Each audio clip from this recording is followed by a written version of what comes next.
오늘 주시는 하나님의 말씀 에베소서 2장 20절에서 22절까지 함께 봉독하겠습니다. 신약성경 311페이지에 있는데요. 찾으신 줄로 알고 에베소서 2장 20절에서 22절 한 목소리로 같이 읽겠습니다.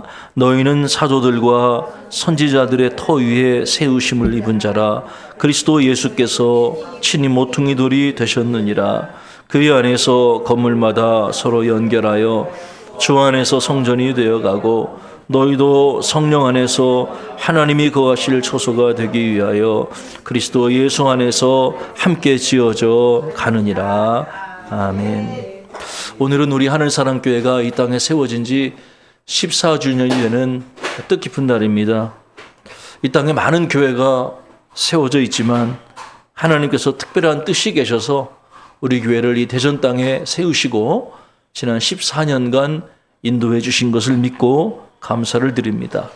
저는 오늘 교회 설립 주년을 맞아서 또 귀한 말씀으로 여러분과 함께 은혜를 나누고 싶고 또 함께 기쁨을 나누고 싶습니다. 오전에 이렇게 성도들 아침에 차량 운행하면서 그런 마음이 들더라고요. 지금은 이 자리에 계시지 않지만 우리보다 먼저 주님 품에 안 계신 최복순 권사님이 생각이 좀 났어요. 최 권사님이 이렇게 하늘에서 우리를 보고 흐뭇하게 미소 짓는 마음이 제 마음에 떠올랐어요. 아마 지금 하늘에서 굉장히 기뻐하실 거라고 생각합니다. 14년 전에 저희 부부가 교회를 개척할 때 최복순 권사님이 함께 계셨어요.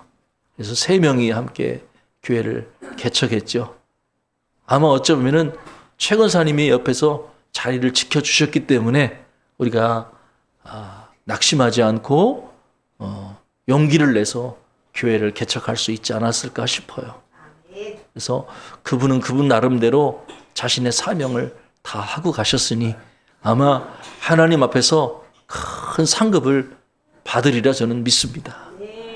우리가 다시 언젠가 만날 날도 또 소망하면서 오늘 이 자리에 또 마음으로 우리가 기뻐하며 하나님께 영광 돌리는 귀한 시간이 되어지길 원합니다. 오늘 에베소서 2장에서 바울은 하나님께서 우리를 위해 행하신 2가지 일들을 이야기하는데 첫째는 하나님께서 우리를 살리셨다 하는 거예요. 하나님이 우리를 살리셨다는 것은 우리가 죽었다는 것을 전제로 하잖아요. 여기 보면은 허물과 죄로 죽었던 우리를 하나님이 다시 살리셨다라고 1절에서 이야기를 하는 거죠. 이거 어떻게 보면 신학적인 정의가 아닌가 싶어요. 허물과 죄로 죽었던 우리, 그를 하나님이 다시 살리셨다. 또 2번째, 하나님이 행하신 일은 다시 살리신 것만이 아니라 멀리 있던 이방인과 유대인들을 그리스도의 피로 가깝게 하셨다 하는 거죠. 우리가 이웃과, 불화한 이웃과, 별로 관계를 갖지 못했던 이웃과 서로 연합하고 하나 되는 친밀한 교제를 하나님이 나누게 하셨다는 거예요. 13절에 보면은 바울이 그런 얘기 하죠. 이제는 전에 멀리 있던 너희가 그리스도 예수 안에서 그리스도의 피로 가까워졌느니라. 여기서 보면은 멀리 있던 너희라는 표현은 누구냐면 이방인들을 가리키는 거예요. 특별히 로마 교회 성도들을 가리키는 거죠. 원래 그 이방인과 유대인들은 서로 가깝지 않았거든요. 서로 마음으로 아주 멀었어요. 그 이유가 뭐죠? 꽤 오랜 시간 이방인과 유대인이 멀리 떨어져 있었던 그 불화했던 이유가 뭡니까? 그거는 유대인들 나름대로의 독특한 선민 사상이라고 저는 생각을 해요. 그러니까 유대인들은 자기가 하나님께 특별히 사랑받고 하나님께 특별한 선택을 받은 민족이라는 그런 민족적 자긍심이 굉장히 강했어요. 여러분, 유대인들에게는 어떤 것들이 있었죠? 유대인들에게는 다른 민족과 구별된 몇 가지 것들이 있었잖아요. 율법이 있고요. 언약이 있고, 그리고 성전이 있잖아요. 그리고 유대인들에게는 어떤 자긍심이냐면 우리는 아브라함의 후손이라고 하는, 아브라함이 우리 조상이라고 하는 민족적인 자긍심이 대단했죠. 그런데 이러한 그 생각에 사로잡히다 보니까 이방인들, 그러니까 유대인이 아닌 모든 민족을 이방인이라고 하는데 그 이방인들을 서로 어울리지 않고 또 그들을 혐오하려는 그러한 좋지 못한 자세를 가지게 된 것이죠. 바울은 이러한 유대인들의 그 잘못된 선민 의식을 비판을 하죠. 그리고 이제 그리스도 예수 안에서는 이런 민족적인 구별이 철폐되었다라고 주장하고 있어요. 유대인이나 이방인이나 종이나 자유인이나 관계없이 그리스도 예수 안에 있는 자에게는 누구나 다 평등하고 다 그리스도 안에서 한 형제요, 한 자매다. 이렇게 고백하고 있는 것입니다. 그리스도 예수 안에 있는 자에게는 이제는 우리가 다 신분의 구별이나 어떤 구별이 없이 다 그리스도 안에서 한 형제요, 한 자매가 된 것입니다. 그래서 14절에서 바울이 다음과 같이 고백하죠. 그는 우리의 화평이신지라. 둘로 하나를 만드사 원수된 것, 곧 중간에 막힌 담을 자기 육체로 허시고 이렇게 고백하죠.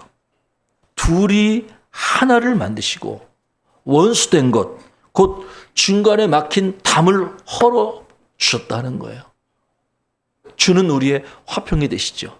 그래서 먼 데 있는 자들에게 화평을 전하시고 가까운 데 있는 자들에게도 평안을 전하셨다고 하는 것이지요.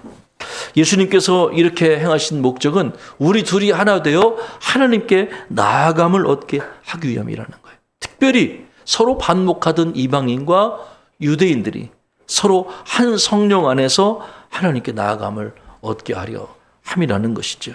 이스라엘 사람들이 팔레스타인의 민간 시설을 폭격해서 또 많은 사상자가 나고 이런 과정들을 아침에 또 뉴스를 통해서 듣게 되지요.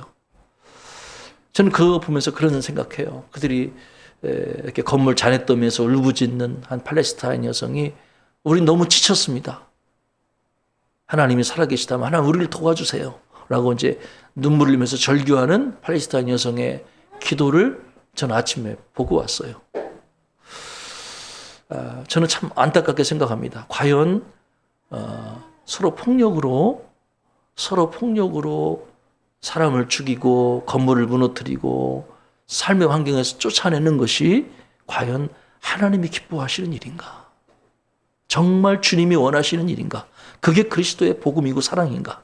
저는 그런 생각을 하게 되죠. 아니라는 거예요. 아니라고 하는 거예요. 여러분, 어떤 방법으로도 무력은 합리화될 수 없고 어떠한 방식으로도 전쟁은 하나님의 뜻이 아니라는 것을 우리는 기억해야 됩니다. 여호와의 이름으로 치러지는 전쟁은 없어요, 이 세상에. 예? 여러분, 이방인과 유대인들이 서로 반목하고 서로 전쟁하는 것이 아니라 이 땅에 세워진 교회들이 서로 연합하고 하나 되어 함께 하나님께 나아가 예배하는 것이 하나님의 뜻인 줄로 믿습니다.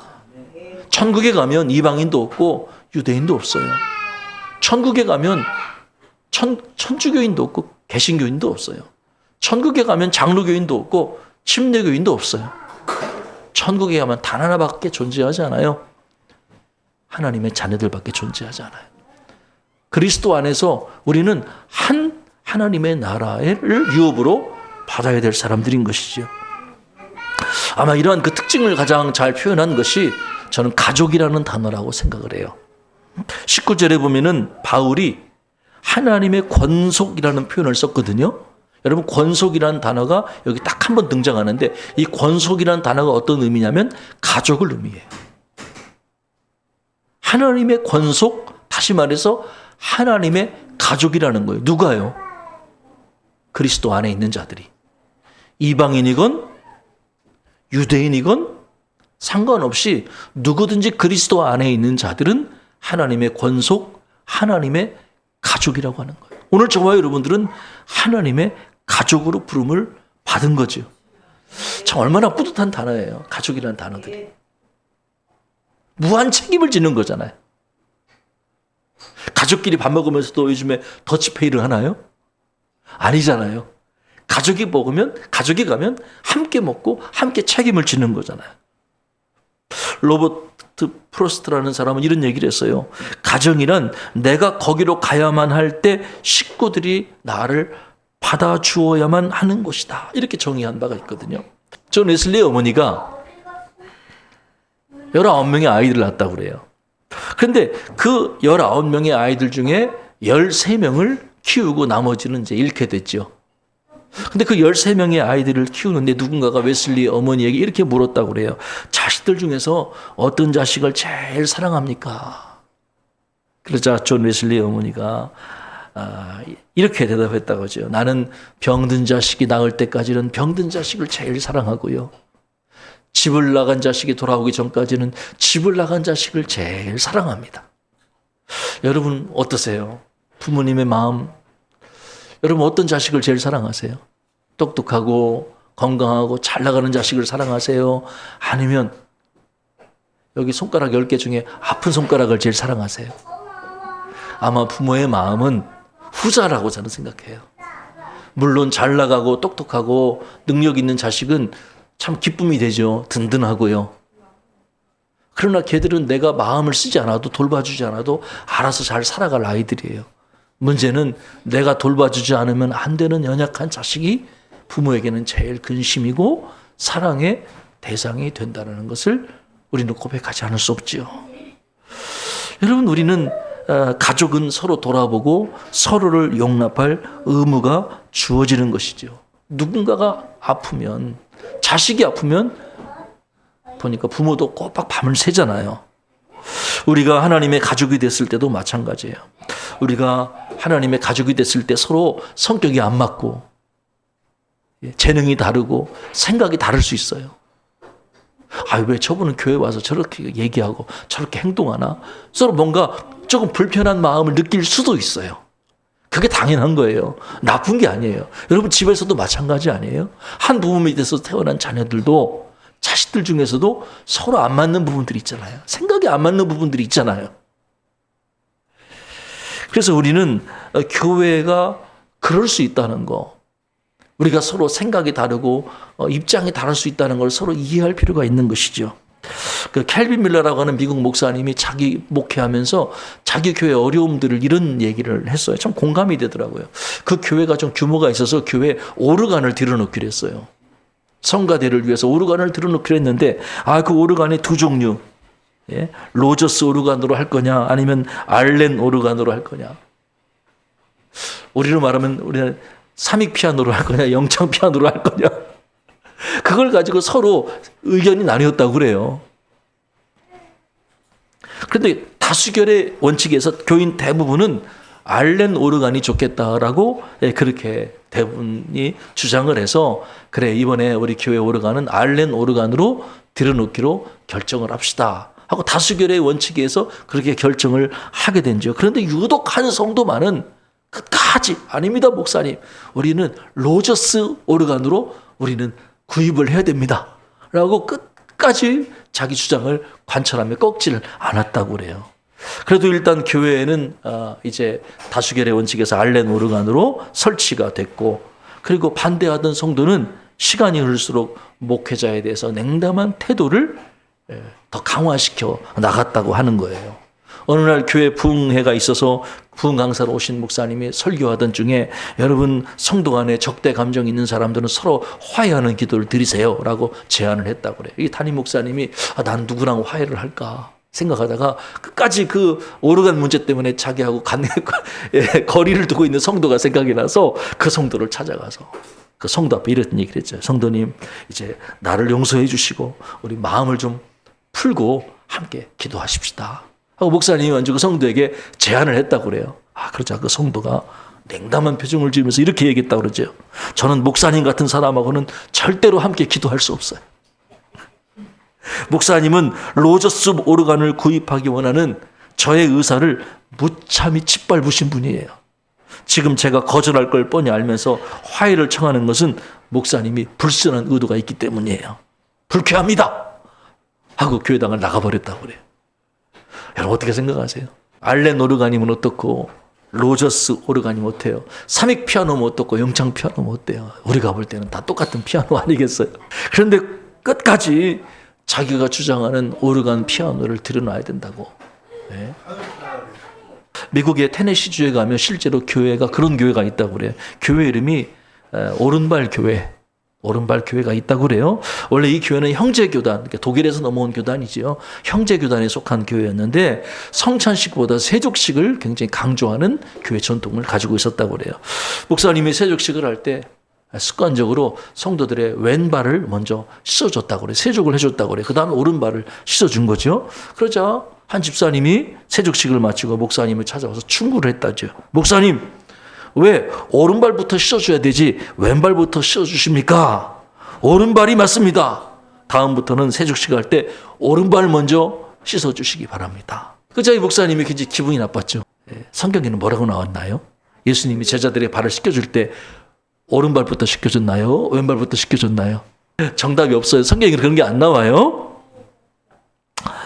더군다나 그 집사님이 주장하는 것이 마치 성경적인 권위화되는 것처럼 말하는 것이 못마땅하고, 그리고 목사가 돼서 그런 것도 모르냐는 식으로 쏘아붙이는 게 기분이 나빴다고 그래요. 그래서 이 목사님도 참 대단하시죠. 저 같으면 다음부터 오른발부터 씻어줄 텐데 이 목사님은 끝까지 고집을 부리면서 다음에 세족식 할 때도 일부러 왼발부터 씻어줬다고 그래요. 어떻게 됐을까요? 그 집사님이 화가 나서 교인들을 여러 명을 선동해서 교회를 나갔다고 그래요. 그리고 그 교회 가까운 데다가 교회를 하나 설립했다고 그래요. 그 교회 이름이 어떻게 된다고요? 오른발 교회. 여러분, 이 얘기 듣고 뭘 느끼셔요? 아니, 오른발이면 어떻고 왼발이면 어떻습니까? 사실은 그거는 중요한 게 아니거든요. 그거는 개인 취향인 거예요. 성경에 나오지 않는 거예요. 그런데 한번 생각해 보십시다. 이게 우스갯소리 같지만 교회 하나됨을 깨트릴 만큼 그게 중요한 문제냐는 거예요. 알렌 오르간으로 하냐 로저스 오르간으로 하느냐 문제가 그렇게 중요한가? 교회에서 드럼을 쳐야 됩니까? 말아야 됩니까? 예? 세족식 할 때 오른발부터 세족해야 됩니까? 왼발부터 써야 됩니까? 그게 뭐 중요하냐는 거예요. 물론 중요할 수는 있어요. 특별한 사람에게는 그게 의미가 있을 수 있어요. 그러나 대부분의 사람들이 그걸 느끼지는 못해요. 그래서 우리가 더 중요한 것은 서로 다른 부분들을 이해하고 가급적이면 서로 발맞춰 주려는 노력이 우리에게는 꼭 필요하다는 거예요. 앞으로 신앙생활하면서, 우리 교회에서 신앙생활하면서 혹시 여러분과 맞지 않는 부분들이 있더라도 그것 때문에 분열하거나 뛰쳐나가지 마시고 서로 이해하고 받아주는 여러분 되시기를 주의 이름으로 권면을 드립니다. 예. 중요한 것은 내가 하나님의 가족이라는 것이고, 서로 이해하고 부족한 부분들은 서로 이렇게 덮어주려고 하고 가려주면서 서로 협력해 주려는 마음이 중요하다는 거예요. 21절에서 바울이 다음과 같이 말하죠. 그의 안에서 건물마다 서로 연결하여 주 안에서 성전이 되어가고. 여러분, 거대한 건물 내부에는 종과형으로 콘크리트 구조물이 종과형으로 뻗어 있어요. 이 건물만 해도, 지금 건물 얘기를 하니까 건물 안에만 해도 이 구조적인 설계를 유지하기 위해서 힘을 지탱하고 있는 수많은 콘크리트와 철근들이 이 건물을 지탱하고 있기 때문에 지금 우리가 안전한 거예요. 마치 그처럼 하나님의 가족은 서로 긴밀히 연결되어 있다고 하는 거예요. 참 그런 것 같아요. 우린 서로 연결되어 있어요. 우리가 코로나 기간에 느낀 게 그런 거 아니에요. 나와 전혀 관련 없는 사람처럼 느꼈지만 우리는 서로 연결되어 있다고 하는 거예요.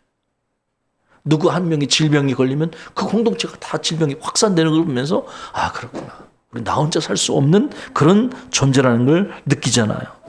20절에서 바울은 교회의 기초가 예수 그리스도라고 선언하죠.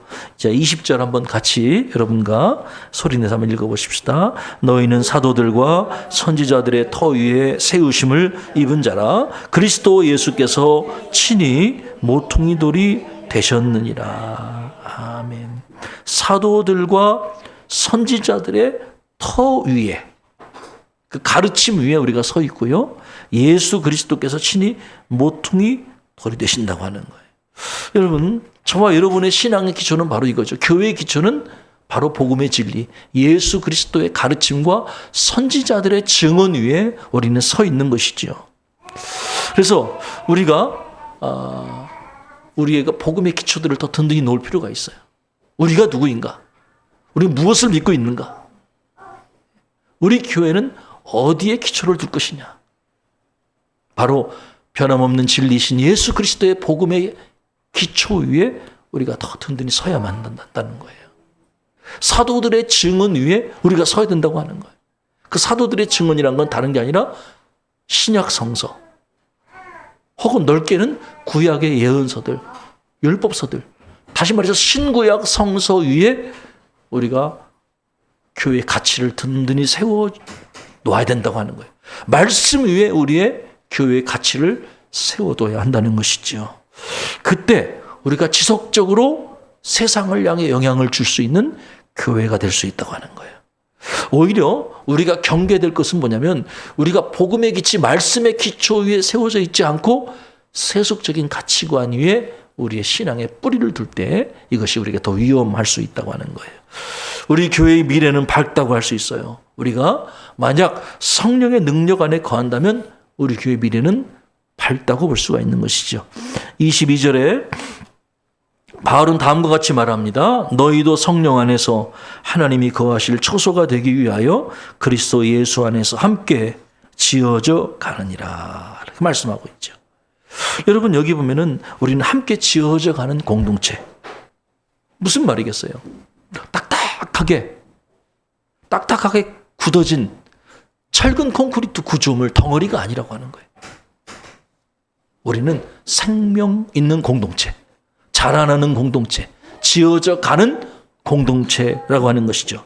지금 우리에게는 변화가 필요하고 변화를 향해 나아가야 한다는 것이죠. 자, 그 목적이 뭡니까? 바로 하나님이 거하실 처소가 되기 위해 우리는 지어져 가야 한다고. 변화되어야만 한다고 하는. 생각의 변화, 구조의 변화, 가치관의 변화가 우리에게 필요한 것이죠. 교회의 영광이 뭡니까? 교회의 영광은 바로 하나님이 임재하실 때 그것이 영광이 되는 거예요. 교회는 하나님의 거하실 처소가 되기 위해 함께 지어져 가야 된다는 거예요. 여러분 과연 하나님이 어디에 거하실 수 있을까요? 성전에 거하시나요? 여러분 하나님이 성전에 거하시나요? 그렇지 않아요. 하나님은 성전에 거하지 않으세요. 솔로몬 성전을 지었잖아요. 열왕기상 8장 27절 이하에 솔로몬이 성전을 지어놓고 봉헌식 할 때 그런 기도를 하거든요. 하나님이 참으로 땅에 거하시리까 하늘과 하늘들의 하늘이라도 주를 용납하지 못하겠거든 하물며 내가 건축한 이 성전이오리까. 무슨 말이에요? 아무리 백향목 나무와 금으로 아름다운 성전을 지어 바쳤더라도 여러분 하나님은 우리가 지어 봉헌한 건물 안에 거하실 수가 없다고 하는 거예요. 생각해 보세요. 하나님은 하늘의 하늘 위라도 하나님을 받아들일 수가 없는 거예요. 솔로몬이 일생 성전을 지어 바치는 일을 자신의 사명으로 여겼지만 하나님은 자신이 건축한 그 좁은 건물 안에 거하실 수 없다는 것을 솔로몬은 이해하고 있었다고 하는 거예요. 그래서 솔로몬이 성전을 봉헌하면서 이런 기도를 드립니다. 하나님 여호와여 주의 종의 기도와 간구를 돌아보시며 이 종이 오늘 주 앞에서 부르짖음과 비는 기도를 들으시옵소서. 주의 종과 주의 백성 이스라엘이 이곳을 향하여 기도할 때 주는 그 간구함을 들으시고 주께서 계신 곳 하늘에서 들으시고 들으시사 사하여 주옵소서. 여기 보면 두 가지 중요한 기능이 나와요. 왜 솔로몬이 성전을 지어 바쳤을까? 하나님이 거기 거하시라고 지으신 게 아니에요. 성전의 두 가지 기능은 첫째, 기도가 응답되는 것이고 두 번째는 하나님이 우리의 죄를 사하여 주시는 공간이었다고 하는 거예요. 여러분 기도 응답의 장소요 우리의 죄가 사함받는 공간이 바로 성전, 이 땅에 지어진 성전의 기능이었다고 하는 거예요. 여러분 하나님이 거하실 처소가 아니라 하나님은 우주에 계세요. 온 세상 위에 만물 위에 계신 분이세요. 그런데도 우리가 굳이 성전을 지어 바쳐야 했던 이유는 우리가 기도할 때 그곳에서 기도할 때 하나님이 우리의 기도를 응답하시고 또 우리가 그곳에서 회개할 때 하나님이 우리의 죄를 사해 주시는 공간이었기 때문이라고 하는 거예요. 그러니까 성전은 하나님이 거하시는 공간이 아니라는 이야기를 하는 것이지요. 그러면 이제 하나님은 어디서 앞으로 거하십니까? 그것은 성령 안에서 함께 지어져가는 하나님의 가족들 위에 하나님이 거하신다고 하는 거예요. 즉 하나님은 교회 위에 임재해 주신다고 하는 거예요. 그래서 오늘 본문에 그런 말씀이 나오잖아요. 하나님이 너희도 성령 안에서 하나님이 거하실 초소가 되기 위해 함께 지어져 간다. 여러분 우리가 교회가 앞으로 함께 지어져 가고 성장해야 될 이유는 다른 게 아니에요. 하나님이 이곳에 임재하시기 때문에, 주의 영광이 이곳에 임재하시기 때문에, 하나님의 임재가 머무는 곳은 딱 한 군데예요. 그것은 교회. 예수 그리스도를 구주로 고백하는 그 신앙 공동체인 교회 위에 하나님이 거하신다고 하는 거예요. 그래서 우리는 이런 기도를 드리는 거죠. 하나님, 하나님의 가족들이 모인 이 교회에 하나님의 임재가 머물게 하소서. 여러분 하나님 이곳에 임재해 주셔서 우리에게 복 주시고 우리와 함께 하시고 우리에게 능력 주시기를 간절히 소망합니다. 제가 좋아하는 이야기 하나 전해드리고 말씀 마치려고 그래요. 어니스트 셰킬던 이야기인데요. 영국의 탐험가였던 어니스트 셰킬던은 1908년에 남극을 탐험하게 됩니다. 대원들을 이끌고 그 추위 속에 비상식량을 가지고 남극을 탐험하면서 인간의 한계를 경험하게 되죠. 이제 도저히 남극 탐험을 완벽하게 수행할 수 없다는, 식량이 부족하다는 사실을 셰킬던은 깨닫습니다. 마지막으로 셰킬던이 마지막 가지고 있는 건빵을 대원들에게 똑같이 나눠줬어요. 마지막 비상식량을 이제 배분해 준 거죠. 몇몇 사람들은 배고픔과 추위의 견디를 견디지 못하고 건빵을 헐레벌떡 막 먹었어요. 심지어 손에 붙은 부스러기까지 다 핥아 먹을 정도로 황급하게 마지막 지급된 그 빵을 먹게 됐죠. 그리고 다른 몇몇 사람들은 더 어려울 때를 대비해서 그 건빵들, 비상식량들을 먹지 않고 참으면서 자기 가방에 넣어뒀어요. 그날 밤에 셰킬던은 잠이 오지 않았어요. 너무 추위 강바람이 불고 마지막 이제 식량도 부족하고 너무 힘들어서 밤에 잠이 오지 않았어요. 그런데 갑자기 옆에서 누군가가 부시럭부시럭거리는 소리를 내기 시작했어요. 깜짝 놀랐죠. 이 밤에 잠을 안 자고 누가 이렇게 부시럭거리는 소리를 내나 하고 실눈을 뜨고 어떤 상황인지를 살펴보기 시작했어요. 근데 그때 충격을 받죠. 셰킬던은 자기가 가장 신뢰했던 대원이, 다른 사람도 아니고 대원들 중에서 자기가 가장 신뢰했던 대원이 세상에 다른 사람의 비상식량 주머니를 더듬기 시작한 거예요. 충격을 받았어요. 아니, 저 친구가 저럴 친구가 아닌데 다른 대원의 가방에 비상식량 주머니를 뒤지네? 그 다음에 어떻게 진행되는지 민망하기도 하고 지켜보려고 계속 실눈을 뜨고 지켜봤죠. 그 다음에 장면은 셰킬던의 일생에서 가장 기억에 남는, 가장 감동적인 장면이었대요. 자기가 가장 신뢰하는 대원이 옆에 잠자고 있는 대원의 가방 식량 주머니를 뒤지더니 그 친구의 식량 주머니가 비어있는 것을 알고 자기가 낮에 배급받았던 먹지 않고 보관해뒀던 자신의 비상식량을 친구 가방에 넣어둔 거예요. 넣어준 거예요. 여러분, 인간은 극한 상황에 다다를 때 신앙의 진가가 드러나요. 평상시에는 알지 못했던 신앙의 진가가 드러나죠. 사랑하는 여러분, 저와 여러분 모두는 하나님이 사랑하시는 하나님의 가족입니다. 이곳에서 우리는 예수 그리스도를 모퉁이돌로 삼아 성령의 역사로 함께 자라나고 있는 중이지요. 서로 맞지 않는 부분도 있고 또 생각이 다른 부분도 있을 수 있어요. 그러나 여러분, 중요한 것은 우리가 하나님 나라의 가족이라고 하는 거예요. 함께 지어져 가야 한다는 거예요. 왜요? 그곳에 하나님의 임재가 머물러 있기 때문인 거지요. 오늘 교회 설립 14주년을 맞은 우리 하늘사랑교회가 하나님의 임재가 머물러 있는 교회로 세워지기를 소망하고 축복합니다. 하나님이 장차 거하실 처소가 되기 위해 저와 여러분들이 함께 지어져가는 아름다운 교회 되어지기를 주님의 이름으로 축원합니다. 기도하시겠습니다. 하나님, 우리를 하나님의 가족으로 불러주시니 감사합니다. 서로 부족한 부분들은 서로 협력하고 보완해서 아름다운 교회 세워져 나갈 수 있도록 도와주시옵소서. 사랑으로 하나 되는 교회 되게 하시고 또 서로를 긍휼히 여기는, 보살피는, 책임짓는 아름다운 교회 되게 하옵소서. 예수 그리스도 이름으로 간절히 기도하옵나이다. 아멘.